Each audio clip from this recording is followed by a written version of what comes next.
Hi guys, முக்கியமாக subscribe பண்ணிவிடுங்க. நான் போடுற வீடியோ எல்லாமே எப்படி சொல்கிறதுனா நம்ம தளபதி அண்ணன் விஜய் அண்ணனை பற்றி தான் நான் போடுவேன். அதாவது மாற்று கட்சிக்காரங்க யாராக இருந்தாலும் பார்த்தீங்கன்னா உங்களுக்கு பிடிச்சா நீங்கள் லைக் பண்ணுங்கள், சப்ஸ்கிரைப் பண்ணுங்கள், இல்லைனா தள்ளி விட்ருங்க. அதுக்குன்ட்டு நீங்கள் கமெண்ட்ஸ் போட்டு உங்களோட நேரத்தை வந்து நீங்கள் வீணடிக்காதீங்க. என்னென்னா இப்போ வர சட்டசபை இருக்குது பார்த்தீங்களா, சட்டசபையை பார்க்கும்போது என்ன தோணுதுன்னா பிக் பாஸை பார்த்த மாதிரி இருக்குங்க.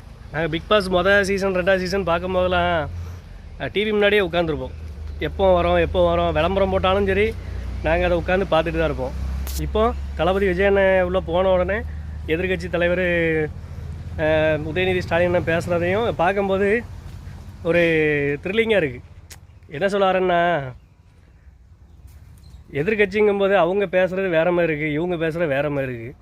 ஆனால் இவங்க வந்து இப்போ தான் 100 நாள் தான் ஆயிருக்கு. அதாவது விஜய் அண்ணன் வந்து 100 நாள் தான் ஆயிருக்கு எலெக்ஷனுக்கு வந்து ஜெயிச்சு முதலமைச்சராக இருந்து. ஆனால் டிஎம்கேவும் எத்தனை நாள், 1 வருஷம் 2 வருஷம் போன பிறகு தான் அவங்க எல்லாமே செஞ்சாங்க. உடனே அவங்க செய்யவே இல்லை. அவங்க மட்டும் இல்லை, எடப்பாடி அண்ணனும் அதே மாதிரி தான்.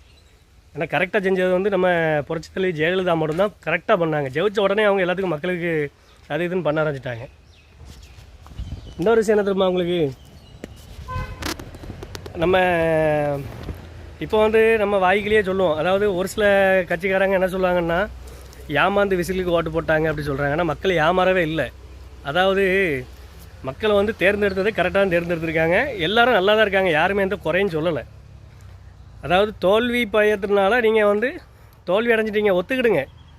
ஏமாந்துட்டாங்கன்னு சொல்லி மக்கள் மனசை வந்து நீங்கள் திருப்பணும்னு நினச்சிங்கன்னா மக்கள் திருந்த மாட்டாங்க. அதாவது திருந்த மாட்டாங்கன்னு இல்லை, மக்கள் வந்து அதை மனசை ஏற்றுக்கிட மாட்டாங்க. நீங்கள் வந்து அதாவது சீமான் அண்ணன் வந்து விஜயை தாக்கி பேசி தான், சாட்டை துரைமுருகனை வச்சு பேசி தான் சீமான் அண்ணன் வந்து 0ல் வந்தாங்க. இப்போ வந்து உதயநிதி அண்ணன் இருக்காங்களா, விஜயை பற்றி பேசி, அதாவது தாவைக்கு அரசை பற்றி பேசி அடுத்தது 0ல் வரப்போகிறாங்க. இதை வந்து எழுதி வச்சுக்கிடுங்க. நீங்கள் திட்டினாலும் பரவாயில்ல, எனக்கு கவலை கிடையாது. ஆனால் நானும் திமுக வெறியர் தான். திமுகவில் இருந்தவன் தான், திமுக கட்சிக்கு ஆதரித்தவன் தான், ஓட்டு போட்டவன் தான். நான் நிறைய ஓட்டு போட்டிருக்கேங்க, 10 ஓட்டுக்கிட்ட திமுக போட்டிருக்கேங்க. ஆனால் இப்போ நான் சொல்கிறேன், விஜய் அண்ணனுக்கு சப்போர்ட்டாக சொல்கிறேன். நீங்கள் எழுதி வச்சுக்கிடுங்க, இந்த வீடியோவை நீங்கள் சேவ் பண்ணி வச்சுக்கிடுங்க. விஜய் அண்ணனை பற்றி நீங்கள் தவறாக நீங்கள் விமர்சனம் பண்ண திமுகவும் சரி அதிமுகவும் சரி 0ல் தான் வந்து நிற்கும் அவங்களுக்கு எலெக்ஷன் டைமில். நீங்கள் வந்து காசு கொடுத்து நீங்கள் இப்போ ஓட்டு வாங்கிடலாம் நினைப்பீங்க. ஏன்னா சாதித்தது விஜய் அண்ணன் வந்து காசு கொடுக்காமல் ஓட்டு வாங்கினது தான். அதில் நாங்கள் எல்லாருமே ஓட்டு போட்டிருக்கோம். எல்லா தொகுதியும் நல்லா தான் போயிட்டுருக்கு, எந்த குறையும் கிடையாது. ஆனால் சீக்கிரம் விஜய் அண்ணன் வந்து மாநகராட்சி பேரூராட்சி தேர்தல் வச்சாதான் மக்களுக்கு நிறைய செயல்படுத்த முடியும். இது ஒரு சின்ன வேண்டுகோள்.